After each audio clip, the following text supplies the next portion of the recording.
Hai semua, nama saya Nabila Atira binti Muhammad Nasuha. Hari ini kita akan belajar tentang konsep asas ekonomi. Ekonomi. Apa itu ekonomi ya? Mari kita kaji dengan lebih terperinci tentang ekonomi. Sebelum kita kaji dengan lebih terperinci, mari kita tahu apa itu definisi ekonomi. Ekonomi adalah sains sosial yang mengkaji bagaimana individu membuat pilihan dalam memperuntukkan sumber yang terhad bagi memenuhi kehendak yang tidak terhad. Ekonomi terbahagi kepada dua jenis. Tapi apa? Okey. Ekonomi yang pertama adalah dikenali sebagai mikroekonomi. Dalam mikroekonomi, ia menjelaskan tentang bagaimana unit-unit kegiatan ekonomi di dalam pasaran menjalankan kegiatan ekonomi mereka. Di dalam mikroekonomi juga terdapatnya teori harga, teori pengagihan dan juga teori pengeluaran. Ekonomi yang kedua adalah makroekonomi. Dalam makroekonomi, ia menganalisis tentang kegiatan dan interaksi antara unit ekonomi, iaitu isi rumah, firma, kerajaan dan negara asing dalam menentukan pencapaian agregat dalam sesebuah ekonomi. Apa yang diperlukan dalam ekonomi ya? Sudah tentulah sumber ekonomi. Sumber ekonomi juga dikenali sebagai faktor pengeluaran. Ia amat diperlukan oleh pengeluar untuk mengeluarkan suatu barang dan perkhidmatan.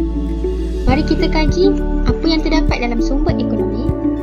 Yang pertama adalah sumber asli, buruh, modal dan juga usahawan. Adakah wujud masalah dalam ekonomi? Semestinya lah wujud. Mari kita pelajari apa masalah yang wujud dalam ekonomi. Antara masalah ekonomi yang wujud adalah masalah kekurangan, masalah pilihan dan juga masalah kos lepas. Tapi, mengapa masalah ni wujud? Jom kita kaji lagi. Bagi masalah kekurangan, ia wujud dalam ekonomi kerana sumber-sumber ekonomi yang terhad adalah tidak mencukupi untuk memenuhi kehendak manusia yang tidak terhad. Ia dihadapi oleh unit-unit ekonomi seperti isi rumah, firma dan juga kerajaan. Bagi masalah pilihan pula, ia wujud disebabkan oleh masalah kekurangan yang dihadapi oleh unit-unit ekonomi. Unit-unit ekonomi ini terpaksa membuat pilihan antara berbagai-bagai barang atau perkhidmatan yang dikehendaki.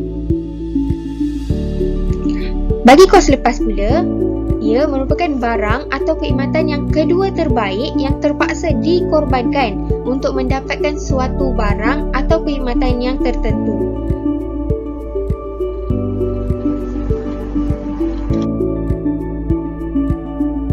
Masalah asas ekonomi. Apa itu masalah asas ekonomi? Masalah asas ekonomi terdiri daripada 4 persoalan. Yang pertama, apa, berapa banyak, bagaimana dan untuk siapa. Bagi persoalan apakah barangan yang hendak dikeluarkan, ia merupakan pengeluaran di dalam firma.